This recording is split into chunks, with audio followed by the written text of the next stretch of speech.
Hi, I'm Jamie, and today I'm explaining how to find the volumes of things with calculus using cross-sections. So, how exactly do we define volume?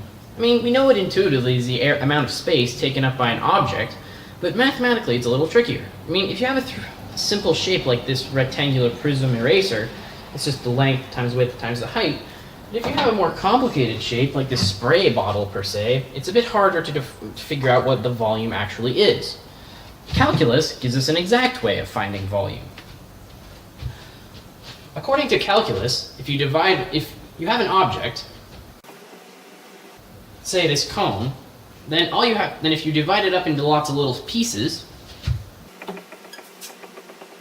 and then multiply the area of each cross section of each piece times the width of each piece, I guess you could call each piece a cylinder if it had straight sides, then it gives you the volume of the object. So in order to find the volume exactly with calculus, then all you need to do is make the width of each piece infinitesimally small. Infinitesimally small. Where have we heard that before? Oh, right. It's just a Riemann sum of the area of the ith cross section times the width of each cross section. But wait, that's also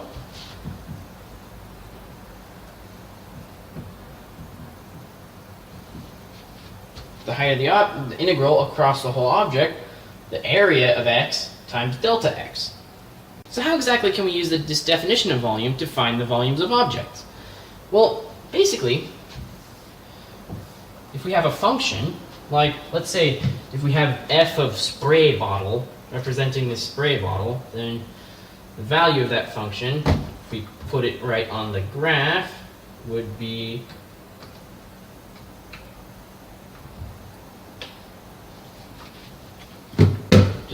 would be shaped like that.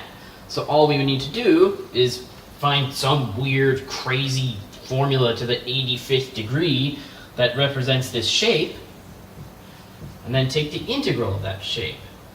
The trigger makes it hard, but anyway, yeah. So be the area of each cross section times with this water bottle, it would have a static height of, let's say, like 2 inches or something. So times 2 inches. And then that would get us the volume.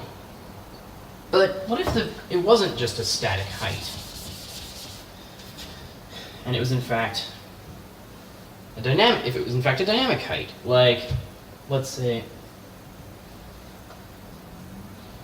we had a region defined by, and we had the cross section of each region was defined as a square. So it would have a flat base, but each square would be like this. Then it would look something like this.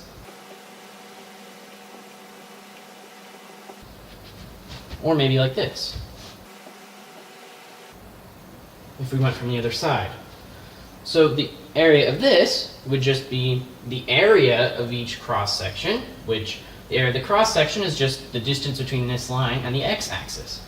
So that distance is the y-coordinate, aka square root x. So our radius of x, or our base of x,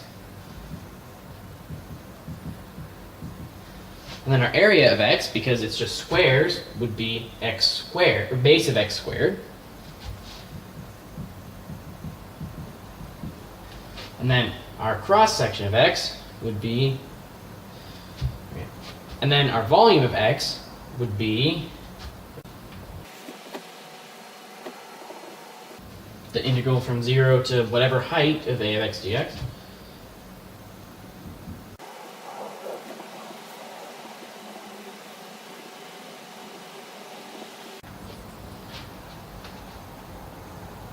There we go, just 1/2 h squared, if, like, here's our height.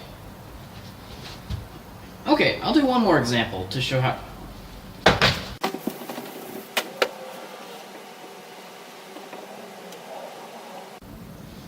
Going back to our earlier cone, if we set the height as h and the radius as r, then we can find the volume of this using cross sections. So you can think about this as a series of circles where the back circle's radius r, and then like big circle, smaller, smaller, smaller, smaller. And the radius of these circles is a linear function of x. So if we set our origin here,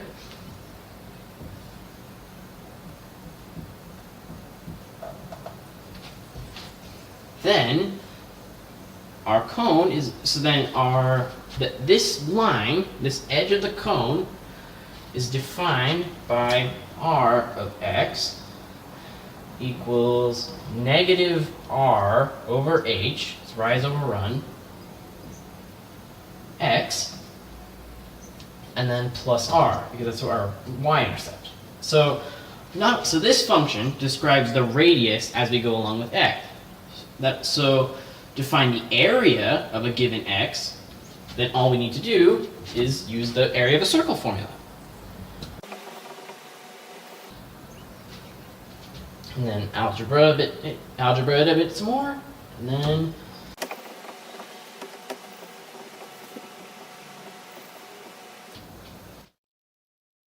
so now we have our area of each cross section.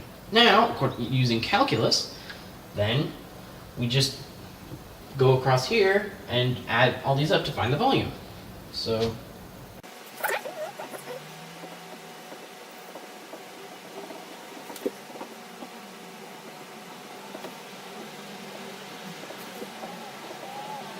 and then we just go one more step, replace x with h.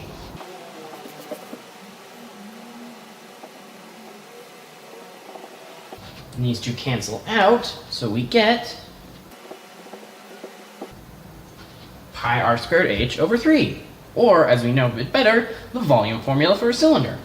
The shape of our area, or the shape of our volume, really depends on how we set up our cross section.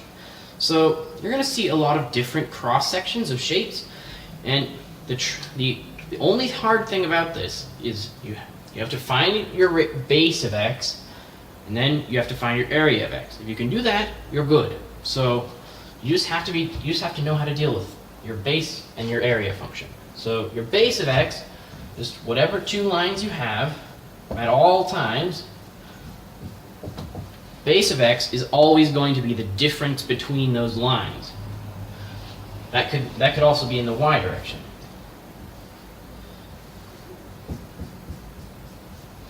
Those are all your bases of x.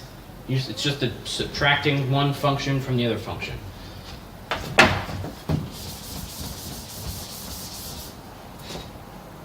And you can also have multiple functions.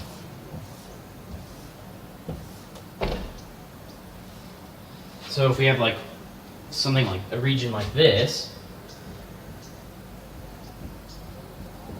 the function for your base of x changes where these lines intersect. Below there, it's this one minus this one. After further of this point, then it's this one minus this one. So